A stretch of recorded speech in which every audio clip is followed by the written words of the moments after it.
So, last weekend was pretty crazy. This Shinzo Abe guy, the Prime Minister of Japan, was assassinated. But, sources say his family line were Nazi supporters.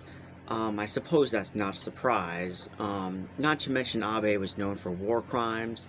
This is easily bait for being desensitized since war crimes happen in America all the time. Um, so Japan doing it isn't really a big deal. Like, on the scope of things, it's still a big, huge deal, obviously. Like, it shouldn't be happening. But, what I was initially worried about was this being an attempt to reverberate to the rest of the world to cause war or something, thus starting another baby boom. Now, that's only my worry, just because, I read into certain things. Um, yeah, so on top of them taking away Roe versus Wade because they want women to keep having babies because they hate them, obviously. They hate women. Um, um, since the mask has been off lately in America, like it seems, with Stonewall like activity from cop uh, police brutality, and white supremacy being way more outspoken. So, I wasn't sure if this was just some, like, scheme.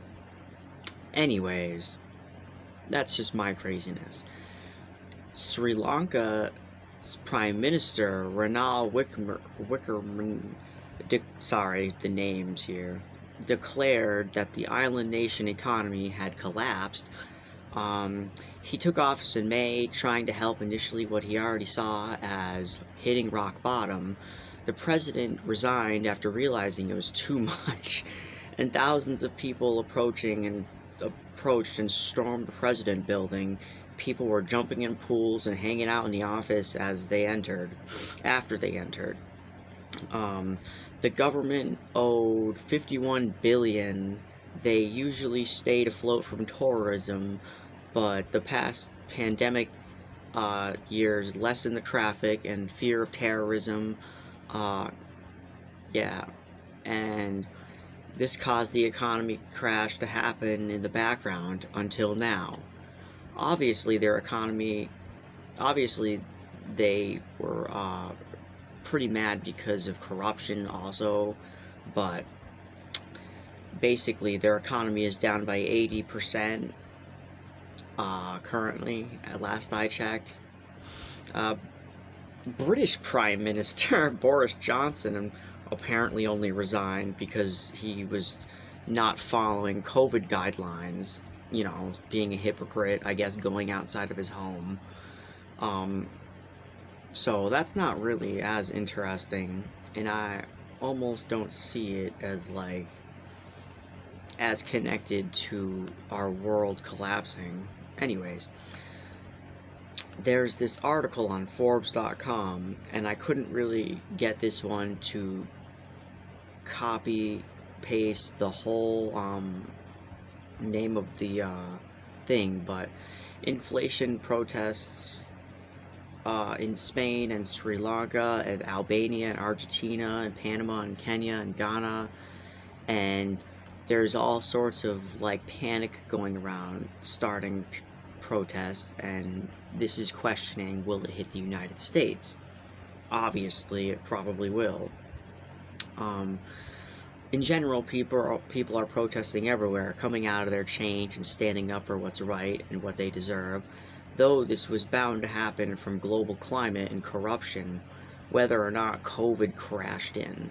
Though COVID sort of exposed the hard times and the corruption, like, it really made us, like, not want to take as much shit anymore. Yeah, and yeah, there's video evidence of the Uvalde shooting inside the school now, and video evidence basically just shows, like, a bunch of cops just standing in the hallway, not doing anything, shielded cops just kind of standing there for a while, and it took like an hour of cops just standing in the hallway with shields on or not shields on. And there's articles that even talk about how some cops were just using hand sanitizers while they were waiting in the hall and using their cell phones. Though the cell phone thing honestly could have been calling for backup, but it still looked bad. And why do you need to put hand sanitizer on? To protect yourself from COVID while you're trying to protect children? Yeah, doesn't sound like they care very much. Alright, there's just like a lot of crazy shit going on in the world. Alright, see ya.